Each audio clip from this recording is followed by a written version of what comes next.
کڑوا پانی تھا۔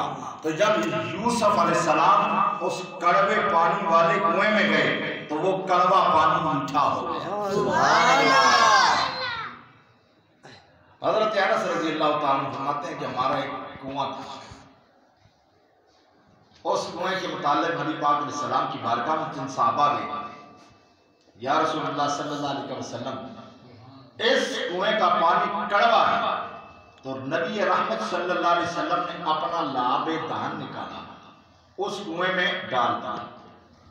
جب حضور علیہ السلام نے لعاب دہن مبارک ڈالا تو کنویں کا سارا پانی میٹھا ہوا۔ اس پانی میں کچھ جوش آیا، اس جوش سے اس کی کڑواہٹ پانی میں چلی گئی اور پانی میٹھا ہو گیا۔ سبحان اللہ۔ یوسف علیہ السلام کنویں میں جاتے ہیں تو پانی میٹھا ہو جاتا ہے، میرے آقا علیہ السلام اپنا لعاب ڈالتے ہیں تو پانی میٹھا ہو جاتا ہے۔ یہ ہوتے ہیں تبرکات۔ اچھا، بات کو لے کے آگے چلتے ہیں، یہ باتیں کچھ گزر چکی ہیں۔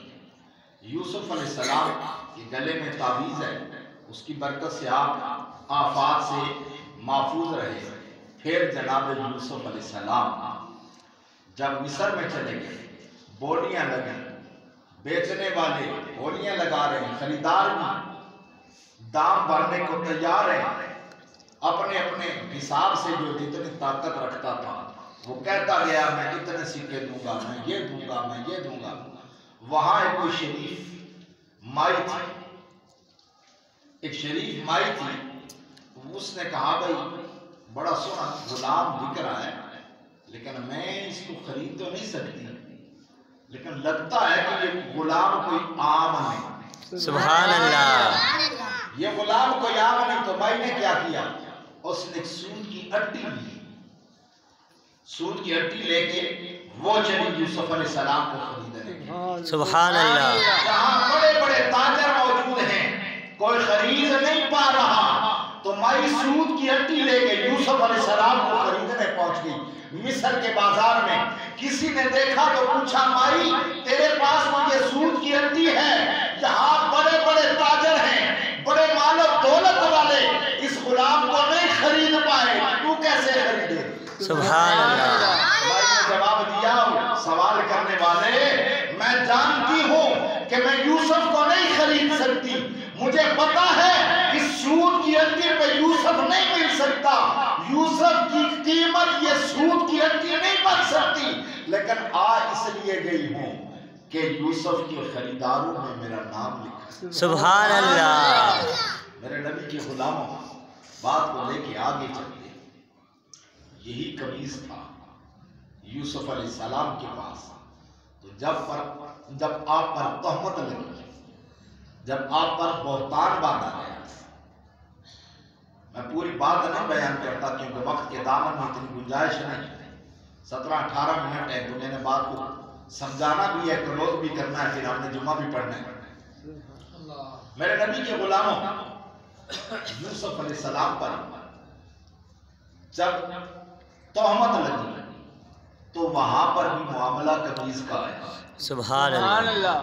وہاں پر بھی معاملہ قمیص کا آیا، قرآن بیان کرتا ہے، تذکرہ وہاں بھی قمیص کا ہوتا ہے، آگے سے پھٹی ہے تو یوسف مجرم ہے، اگر پیچھے سے پھٹی ہے تو یوسف مجرم نہیں ہے۔ بات وہاں پر بھی قمیص کی آئی، جب جیل میں تھے تو وہاں پر بھی قمیص کی برکت سے محفوظ، اور جیل سے جب باہر آئے قمیص کی برکت سے تو تخت شاہی ملا تو اس قمیص کی برکت۔ سبحان اللہ۔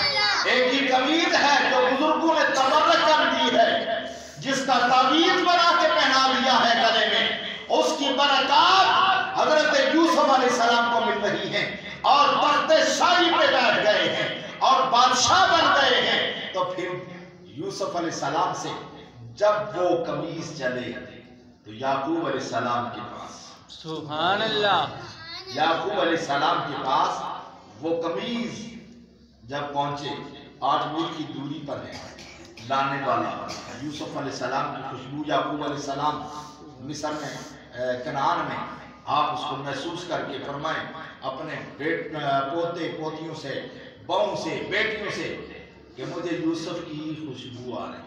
سبحان اللہ. یہاں ایک مزے کی بات ہوتا، کبھی کبھی تو یہ قمیض رلاتی ہے اور کبھی ہنساتی ہے. سبحان اللہ. کبھی کبھی جب یہ قمیض یعقوب علیہ السلام سے گئی تو یعقوب علیہ السلام کو رونا پڑا. یعقوب علیہ السلام روئے اور اتنے روئے کہ آنکھیں سفید ہو گئی، آنکھوں سے بینائی چلی گئی.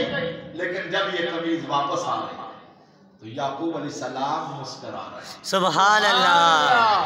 یعقوب علیہ السلام نے اپنے پوتیوں سے، پوتوں سے، بہوں سے، بیٹیوں سے فرمایا مجھے یوسف کی خوشبو آ رہی ہے. اور جب وہ لانے والا خوشخبری لے کے آپ پہنچا، اس کے 8 دن بعد جب آپ پہنچا کنعان میں، تو وہ پیراہن جب حضرت یعقوب علیہ السلام کے چہرے پہ ڈالا. سبحان اللہ. جب چہرے سے مس ہوا نا قمیض، وہ پیراہن، وہ قمیض جب چہرے سے مس ہوئی تو اللہ نے اس کی برکت سے یعقوب علیہ السلام کی جو بیماری جا چکی تھی، ختم ہو چکی تھی، آنکھیں سفید ہو چکی تھی، اللہ نے بینا کر دیا.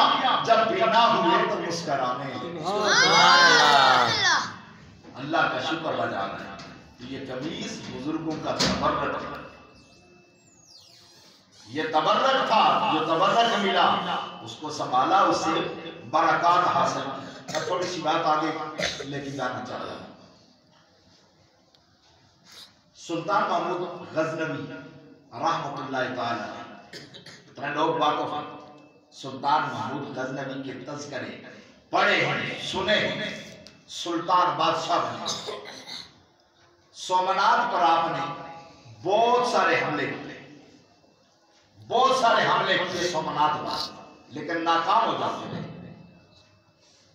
ایک دن حضرت شیخ ابو الحسن خرقانی رحمۃ اللہ تعالی علیہ آپ کا خرقہ لیا رات کو، اور نماز پڑھی 2 رکعت پڑھ کے وہ خرقہ سامنے رکھا. لے کر آپ نے اس کے وسیلہ سے اللہ کی بارگاہ میں اپنی عرض پیش کی، دعا مانگی، یا اللہ ابو الحسن خرقانی کے اس خرقہ کی برکت سے مجھے سومنات پر فتح. سبحان اللہ. آپ نے جب دعا مانگی تو اللہ نے اس دعا کی برکت سے آپ کو فتح عطا فرمائی. جب فاتح ہو کر لوٹے نا تو پھر دیکھتے ہیں رات کو سوئے ہوئے خواب میں حضرت شیخ ابو الحسن خرقانی رحمۃ اللہ تعالی علیہ آپ خواب میں تشریف لائے، جلوہ افروز ہوئے. فرمایا سلطان محمود بتا میرے خرقہ کا کیا کیا. سبحان اللہ. سادی باتیں میں اس لیے آستہ آستہ کر رہا ہوں تاکہ یہ باتیں تھوڑی زیادہ ہو جائیں، آپ تک پیغام پہنچا سکوں، بات سمجھا سکوں. سور تو میں لگا لیتا ہوں آپ کو پتہ ہے، لیکن کوشش یہ کر رہا ہوں کہ تھوڑی باتیں زیادہ ہو جائیں. بعد میں دیکھوں گا شاید سور بھی لگا دوں، آپ کا ذوق بھی پورا ہو جائے، لیکن باتیں جتنی زیادہ ہوں اتنا ہمارا کام آسان ہوگا. میرے نبی کے غلاموں، سلطان محمود سوئے خواب میں دیکھا ابو الحسن خرقانی رحمۃ اللہ تعالی علیہ جلوہ فروز ہوئے. فرمایا بتا کہ میرے خرقہ کا کیا کیا ہے. آپ نے عرض کی حضور آپ کے خرقہ کی برکت سے اللہ نے مجھے فاتح بنا دیا ہے.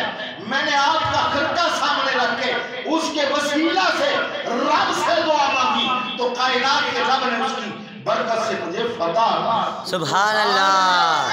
تو ابو الحسن خرقانی رحمہ اللہ علیہ کا جواب یہ تھا، او سلطان محمود غزنوی تو نے میرے خرقہ کو بہت سستا بیچا ہے.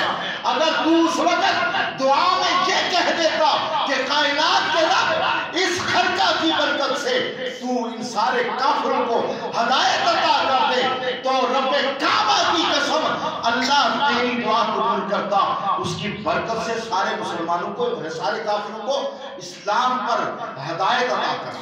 نعرہ تکبیر، نعرہ رسالت، نعرہ حیدری، تاجدار ختم نبوت، من سب نبیًا.